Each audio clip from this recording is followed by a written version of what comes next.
राधा स्वामी जी साथ संगत जी, इस सत्संग में समझाया गया है कि पहले ज़माने में जो ऋषि मुनि थे, उन्होंने खूब तपस्या करी। तपस्या करने के बाद भी उनको किसी को काम ने गिरा दिया, किसी को क्रोध ने गिरा दिया।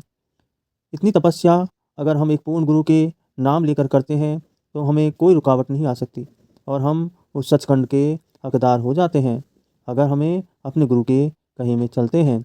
आप संगत से विनती है कि कमेंट में राधा स्वामी लिखिए और सत्संग को अंत तक सुनिए। ऋषि मुनियों तपस्वियों के उदाहरण हमारे सामने हैं।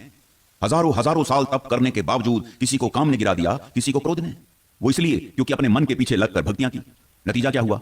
मालिक से तो मिलाप हुआ नहीं, उल्टा अहंकार में चूर चूर हो गए, यहां तक कि अपना जन्म भी बर्बाद कर बैठे। कहने का भाव सिर्फ इतना है कि गुरु के मार्गदर्शन के बिना हम परमार्थ की राह पर एक कदम भी आगे नहीं बढ़ा सकते।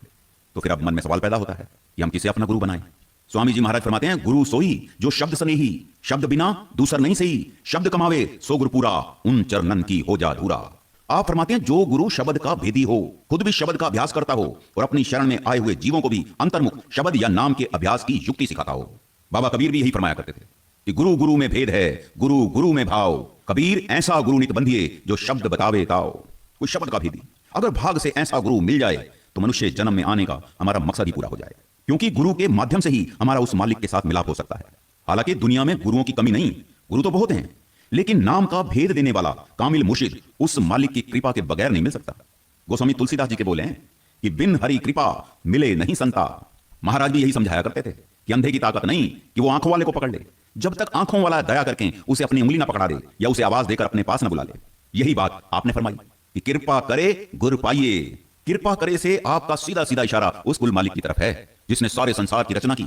उसी को संतों महात्माओं ने वाहिगुरु, अकाल पुरुष, परमात्मा, हरि, गॉड, शब्द या नाम कहा है। जिसे वो परमात्मा अपने साथ मिलाना चाहता है, उसे किसी ना किसी के जरिए वो वक्त के संत सतगुरु का मिलाप भी करवा देता है। और फिर गुरु क्या करता है? आपने फरमाया, हर नामों दे दिरड़ाए। असल में गुरु ही अंदर उस सच्चे नाम के साथ जोड़ता है। गुरु के साथ मिलाने का मकसद ही यही है कि वो हमें नाम का भेद देकर मालिक की सच्ची भक्ति में लगा देता है और यह भी समझा देता है कि हमारी भक्ति के लायक सिर्फ और सिर्फ एक परमात्मा है और वो परमात्मा शब्द या नाम स्वरूप में है। इसलिए शब्द या नाम की कमाई के द्वारा ही उसे अपने अंतर में खोजा जा सकता है, उसके साथ मिलाप किया जा सकता है। अब नाम का जिक्र आते ही हमारे मन में फिर से विचार आता है कि नाम के लिए हमें गुरु के पास जाने की क्या जरूरत है? इतने ग्रंथ पोथियां मालिक के नामों से तो भरी पड़ी हैं और कितने नामों को तो हम खुद ही जानते हैं। हम किसी भ्रम में ना रह जाएं, इसलिए कबीर साहब ने फरमाया कि कोट नाम संसार में ताते मुकत ना होए। कहते हैं मालिक के तो करोड़ों नाम है संसार में, सारी जिंदगी भी अगर हम उनका सिमरन करते रहें मुक्ति नहीं हो सकती। किस नाम को जपने से